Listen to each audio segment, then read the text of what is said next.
His love for animals began at a young age in England because of a TV show called Zoo Time. Dr. Desmond Morris, who is a legend in anthropology and zoology, was curator of the London Zoo. And apparently I told my mother that I wanted to be Desmond Morris when I grew up, and didn't quite make it. Michael Crowther has been the CEO of the Indianapolis Zoo since 2002, and community leaders think he's made it. They say he's a proven creative thinker and leader. Your ability to design incredible, innovative zoo exhibits, from the world-class Simon Scott International Orangutan Center to more recently the magnificent macaws, and then the macaque monkey exhibit that recently opened. It's ultimately led to Indianapolis Zoo becoming the #2 ranked zoo in the country. We developed the notion of being different as a strategy. And as a matter of fact, our slogan now is that we are wildly different. We've really cultivated our differences.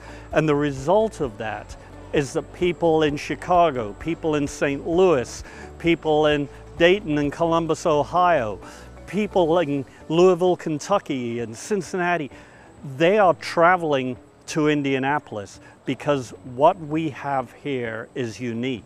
During his 16 years in the Hoosier State, Michael takes ideas from vision to completion, and visitors can see those firsthand. Nobody had ever built an orangutan center on the scale that we did. So we built something that was wildly different than what anyone else had. Nobody else had given guests the opportunity to go underwater to see dolphins. Nobody had built anything like the Bicentennial Pavilion, or let flocks of 70 macaws fly freely through the zoo. So we went ahead and did that. And the result is that people say, whoa, where did you say I have to go to see that? And it's really building tourism, I think, for this entire community.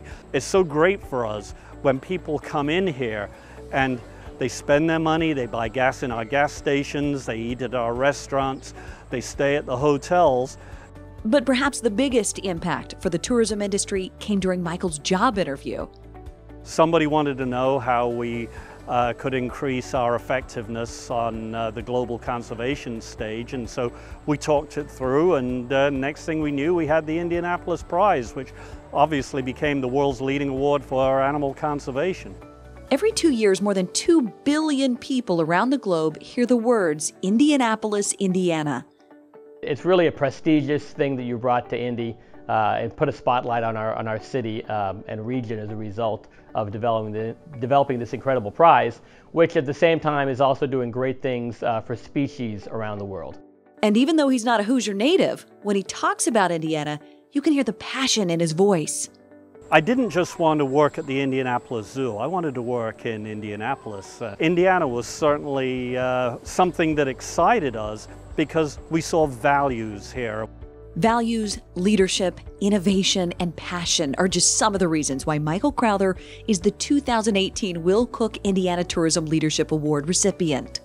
I can't imagine anyone else being more perfect for the Will Cook Award than Mike Crowther. Mike is a legend. He's a creative force, and he's been an amazing part of the Indianapolis community.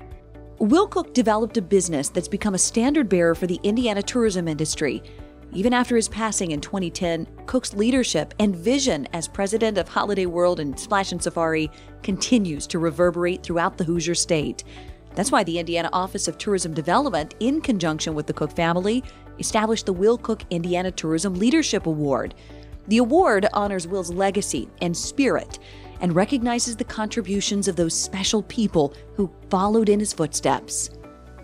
Michael's ideas are groundbreaking, and Will Cook knew that. In fact, he wrote Michael a letter of recommendation for the job at the Indianapolis Zoo. Mike Crowther exemplifies everything the Will Cook Tourism Leadership Award stands for. Eric Snow, now the vice president of Holiday World and Splashin Safari, worked on Michael's team from 2004 to 2007 and says his style is genuine and inspiring.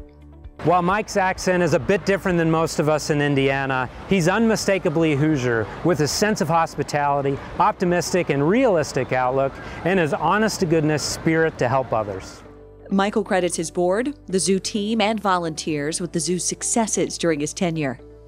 We believe that we got the best staff anywhere in the world. And I can't think of any greater blessing in life than to spend your life surrounded by people who are better than yourself. Most of the time, Michael surrounds himself with a lot of wild animals, whether it be at the zoo or on a conservation expedition. But he also works tirelessly to make his home a better place. In addition to being a visionary at the Indianapolis Zoo, he is also a generous collaborator and friend to all of us in the cultural community. In fact, we've worked hand in hand on a variety of local task forces and local organizing committees for major events. I remember the excitement that Mike was able to bring to the Super Bowl host committee when he initiated the idea of these celebration sites. And throughout the course of the Super Bowl, over 1 million people attended exciting events at these sites. And that wouldn't have been possible without Mike's ideas, vision, and ability to take the ideas and bring them to life. Michael will soon retire from the Indianapolis Zoo, but Framework for the Future and Saving the World will continue. I think that my personal legacy will be that I managed to play a role on this team of the Indianapolis Zoo, which is changing the future, which is building the future for many generations to come. And it seems like that influence is carried on in his personal life. Michael's wife, Eileen, has been a longtime volunteer for animal causes.